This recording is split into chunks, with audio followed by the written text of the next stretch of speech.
Bonjour à tous et merci au Hub de m'accueillir pour la seconde fois. Je suis ravie d'avoir l'opportunité de vous présenter la 4e édition de notre baromètre Retail Insight. Alors juste quelques mots pour présenter Locala. Locala est une plateforme publicitaire experte en géolocalisation. Nous exploitons des données de mobilité et de panels consommateurs pour aider les marques à optimiser leur stratégie omnicanal et multilocale. Pour faire simple, nous ciblons des audiences à valeur dans des zones à potentiel business pour accompagner la croissance des marques. Je précise parce qu'on n'est pas une boîte de marketing. Alors pourquoi avoir décidé de lancer une nouvelle édition de notre baromètre Retail Insight? En 2021, nous avons lancé un baromètre pour identifier et bien comprendre les tendances qui bouleversent ou qui ont bouleversé maintenant le retail post-Covid. Depuis, il nous a semblé intéressant de poursuivre cette étude pour voir si ces tendances allaient perdurer ou non et comment la crise allait les impacter. Depuis le Covid, on a assisté au virage digital du retail et au développement de l'omnicanal, mais aussi au retour du local. Depuis, la digitalisation, l'omnicanalité et la proximité se sont fortement accélérées et elles ont installé un retail de simplicité et de facilité. Ce New Retail, qui combine les avantages du réel et du virtuel, permet de répondre aux attentes d'une consommation toujours plus facile et plus rapide. Par exemple, aujourd'hui, quand on veut un produit, on veut tous la même chose. On veut pouvoir l'acheter facilement, en magasin ou sur Internet, se faire livrer rapidement ou aller le chercher dans le magasin de son choix.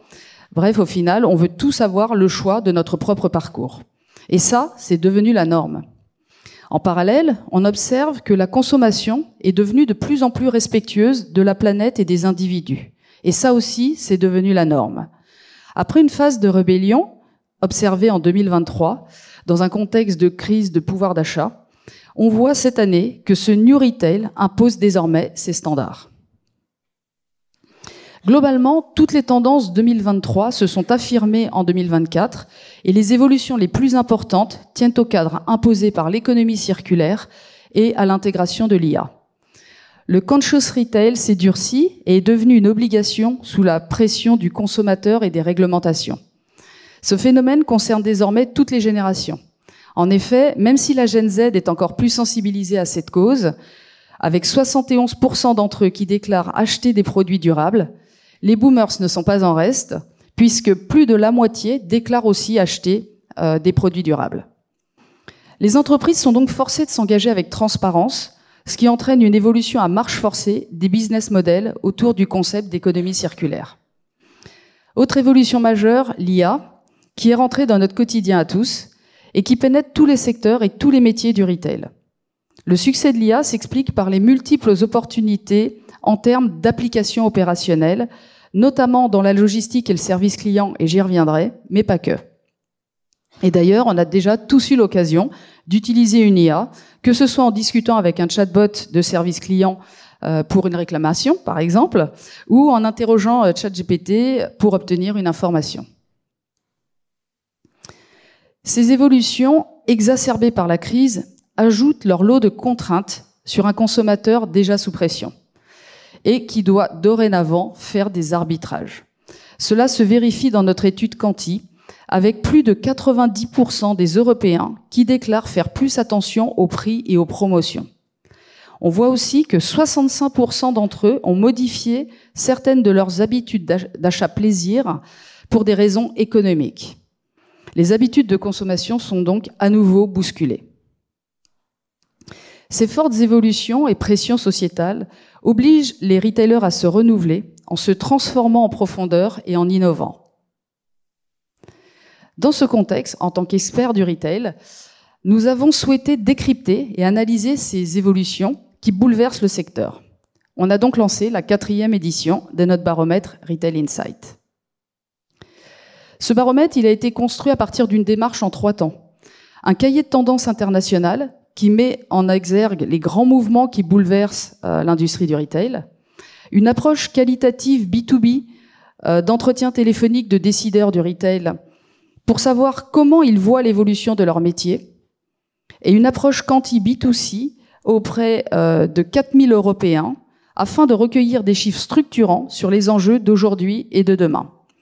Cette approche transversale B2B2C qui permet de croiser la vision des consommateurs avec celle des retailers pour confronter leur point de vue dans un contexte amplifié par des contraintes multiples nous a semblé assez novative.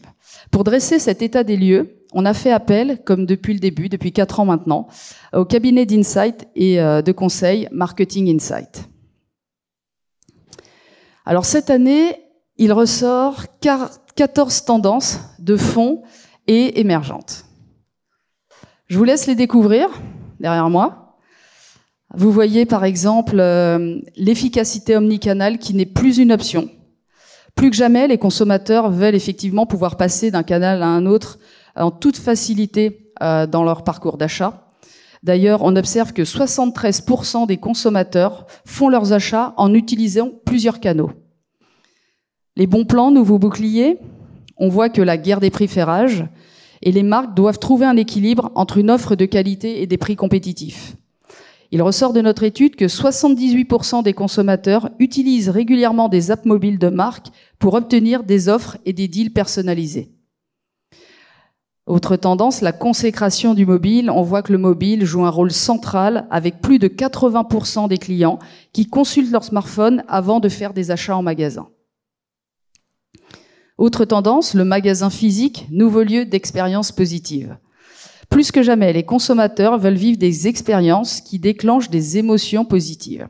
Et j'aime bien cet exemple, c'est celui, il y en a un qui m'a amusé, celui d'Uniqlo, qui propose le premier distributeur de vêtements qui n'accepte pas d'argent, mais il faut lui faire des câlins pour pouvoir récupérer les produits de la marque.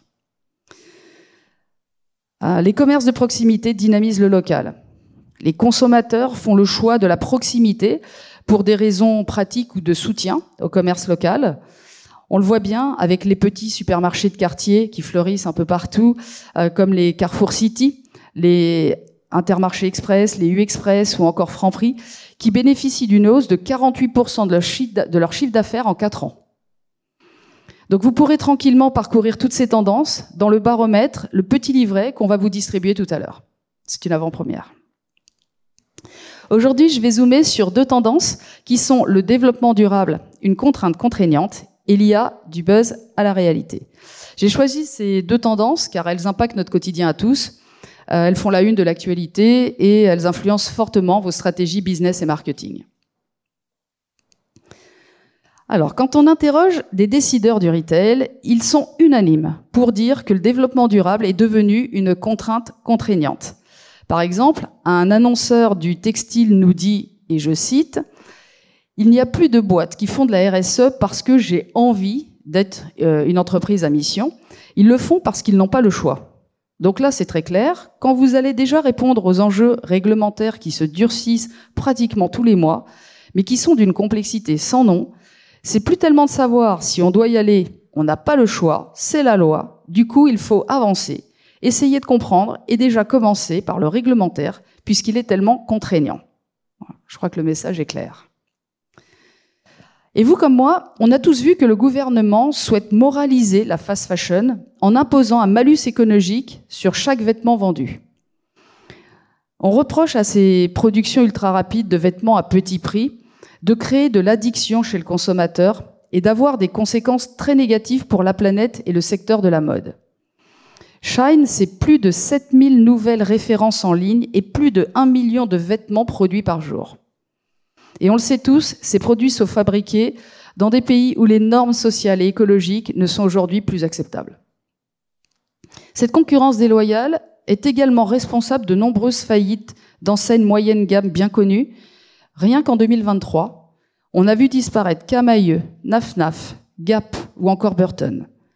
D'autres marques, comme IKKS, Comptoir des Cotonniers, sont contraintes de fermer des magasins ou de ralentir leurs projets d'ouverture. Le greenwashing et la fast fashion sont donc bien passés de mode.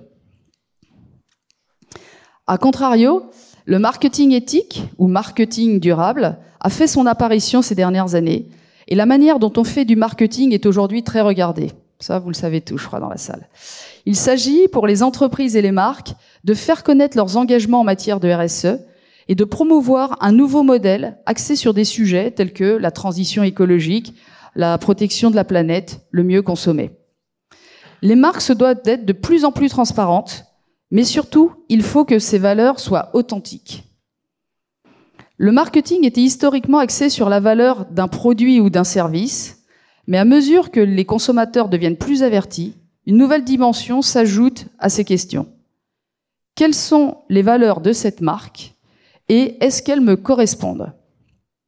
Les jeunes générations comme la Gen Z et les millennials sont plus susceptibles de prendre des décisions d'achat en fonction de leurs propres valeurs. Et on voit bien que ce phénomène s'étend à toutes les générations. 64% de la population mondiale préfère aujourd'hui acheter auprès de marques qui ont d'autres objectifs que le seul profit. L'engagement des consommateurs oblige les marques à développer 4 piliers incontournables pour être crédibles. Le premier pilier, c'est l'inclusivité et la diversité. Par exemple, IKEA France a remporté le prix Diversité et Inclusion 2024 pour leur programme Vivre et grandir ensemble, qui vise à accompagner vers l'emploi 180 réfugiés, en les intégrant dans les unités IKEA France en 3 ans. Deuxième pilier, la transparence des chaînes d'approvisionnement. Les consommateurs demandent de plus en plus de transparence. LGS, entreprise française et leader mondial de l'inspection et du contrôle de la qualité, s'est associé à Transparency One pour offrir une transparence totale sur les chaînes d'approvisionnement. Cette plateforme permet le contrôle des fournisseurs, des produits et des usines sur toute la supply chain pour améliorer la gestion des risques et assurer la sécurité des produits. Concrètement, elle contribue à réduire la possibilité de fraude, les pratiques alimentaires dangereuses et le travail forcé, tout en renforçant la confiance des consommateurs dans les marques. Troisième pilier, l'obligation du bilan carbone. Pour réduire leurs émissions indirectes et renforcer la confiance des consommateurs, les distributeurs devront investir dans une infrastructure de données de développement durable pour suivre les émissions, identifier les opportunités de réduction et rendre compte aux régulateurs. Et enfin, dernier pilier, l'intégration du développement durable dans les événements. Donc effectivement, événementiel et durabilité sont deux notions opposées. L'heure est pourtant à organiser des événements respectueux de l'environnement, aux impacts carbone les plus bas possibles. Plus que jamais, les valeurs d'éco-responsabilité prennent place dans chaque événement.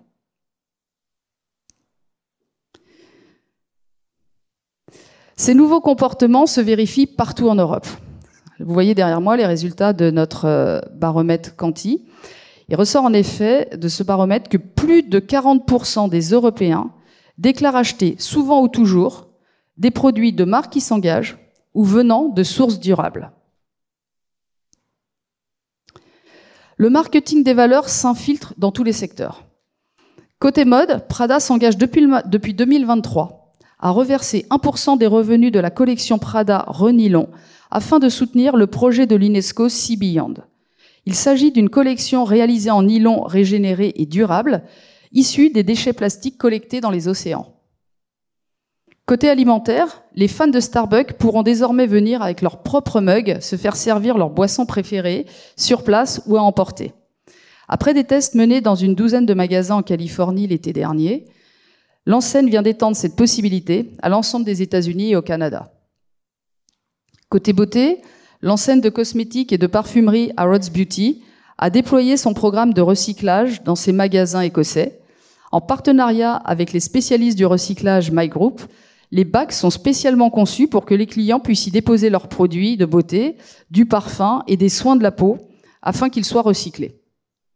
On voit donc bien que les marques intègrent désormais ces nouvelles contraintes. Autre évolution majeure, je vous le disais en introduction, l'IA, qui devient un outil stratégique pour les retailers. Jusqu'à présent, l'IA était plutôt synonyme de buzzword, mais aujourd'hui, l'IA devient réalité. L'intelligence artificielle est effectivement partout. Elle a déclenché une transformation fondamentale du retail pour en faire la deuxième industrie mondiale en termes d'investissement. On en parle dans tous les secteurs et cette tendance ne va faire que s'intensifier. Une étude menée par IHL Group révèle que les retailers qui ont déjà adopté les techniques d'IA et du machine learning ont doublé leurs ventes en 2023 et les prévisions de croissance des bénéfices pour 2024 sont presque 3 fois supérieures à celles de leurs concurrents. Cette nouvelle rupture technologique, qui est au moins aussi importante que l'arrivée d'Internet ou la généralisation du smartphone, il faut vraiment qu'on s'en rende compte, va révolutionner tous les aspects de la chaîne de valeur.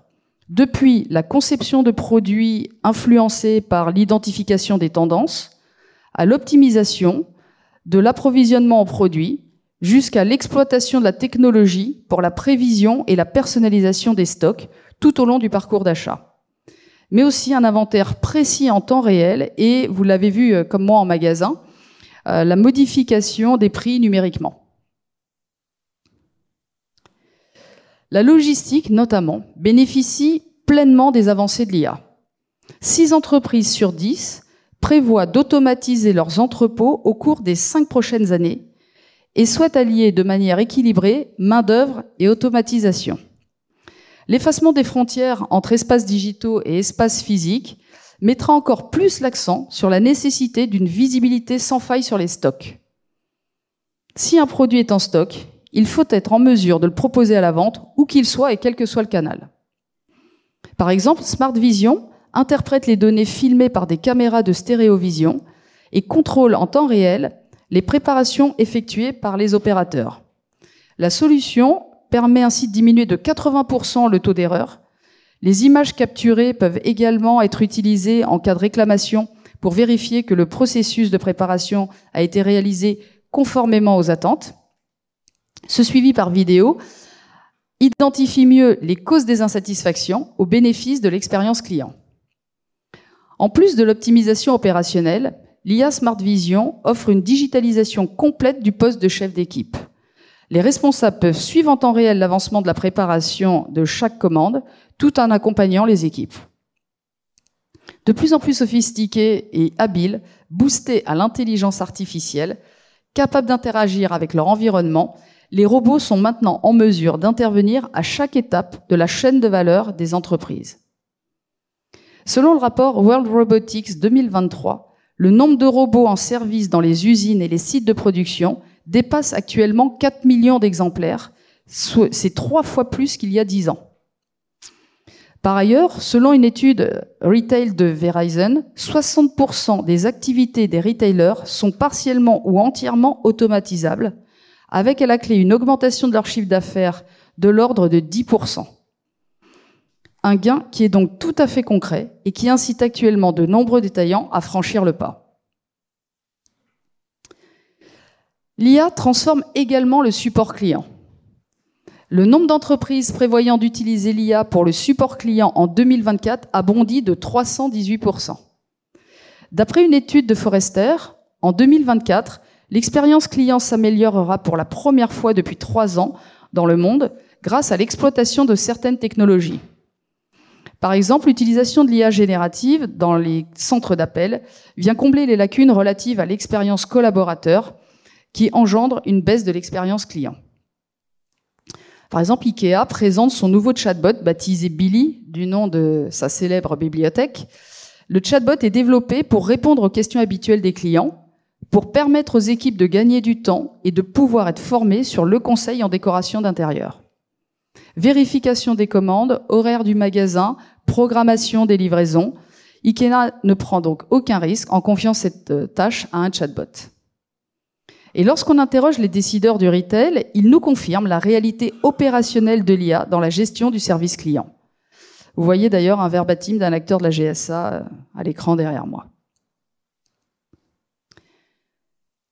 Donc l'IA se déploie dans tous les secteurs. Chez KitKat, par exemple, avec l'aide d'une agence créative, les équipes design ont transmis des scripts rédigés par l'IA à un générateur d'art et à un synthétiseur de voix pour donner vie aux idées. Autre exemple, le chariot intelligent nouvelle génération Trolley P2, qui fournit aux entreprises des données et des analyses en temps réel pour les aider à optimiser les opérations du magasin et améliorer l'expérience client.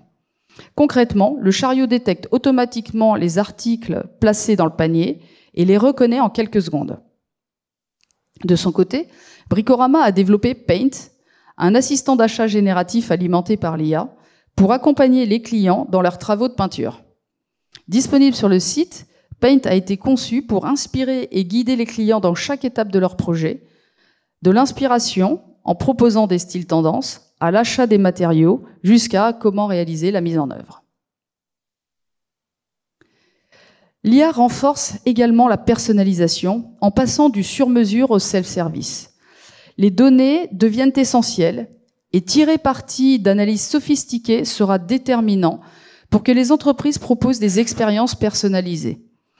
Des recommandations de produits sur mesure aux campagnes marketing individualisées, les entreprises s'efforcent de créer un parcours client fluide et le plus pertinent possible. Après l'automobile, la personnalisation est notamment le nouveau défi de la mode. Aujourd'hui, pas une marque qui n'ait son projet de customisation. Et on a tous déjà forcément vu ces nouveaux sites qui se multiplient depuis un an sur le thème « confectionnez votre propre vêtement, votre sac, vos chaussures, etc. » Et la bonne nouvelle pour les marques, selon une étude de Twilio, 8 consommateurs sur 10 se disent prêts à partager leurs données en échange de services personnalisés. Ce phénomène se vérifie sur tous les marchés, que ce soit celui de la mode, du luxe ou des cosmétiques. Ils donnent aujourd'hui le moyen à leurs clients de personnaliser un produit ou un service. Cette tendance du self-service se rapproche de l'hyper-personnalisation, mais touche au fait que les clients préfèrent de plus en plus être acteurs de leur parcours. Cela nous donne effectivement la liberté de choisir exactement le produit que l'on souhaite. Par exemple, Hungry Root est un service d'épicerie saine et de recettes véritablement personnalisé et piloté par l'IA. Communiquez vos préférences, vos contraintes alimentaires et vos objectifs, et vous recevrez une recommandation de recettes personnalisées. Vous pourrez ensuite vous faire livrer les ingrédients des recettes et les préparer tranquillement chez vous. De son côté, IKEA propose un outil en ligne permettant de concevoir soi-même un dressing sur mesure à partir des éléments de meubles en vente sur leur site et de procéder directement à la commande à partir de la conception 3D. L'IA est donc bien devenue une réalité, en particulier dans le retail. L'évolution de ces tendances dessine bien les contours d'un New Retail, bousculé par les nouvelles attentes des consommateurs et l'intensification des réglementations. Face à la multiplication des contraintes, le New Retail impose clairement ses standards. En tant qu'expert du retail, Locala va suivre ces évolutions parce que notre ambition, c'est de bien comprendre ces mutations pour toujours mieux accompagner nos clients. Et nous vous donnons rendez-vous l'année prochaine pour suivre l'évolution de ces tendances. Je remercie encore le Hub de nous avoir invités. J'ai été ravie de pouvoir vous présenter en avant-première cette 4e édition du Baromètre. J'espère que ça vous a plu. Au-delà de ce qui a été présenté, on a beaucoup de contenu, on est prêt à les partager. Donc n'hésitez pas à nous solliciter. Merci.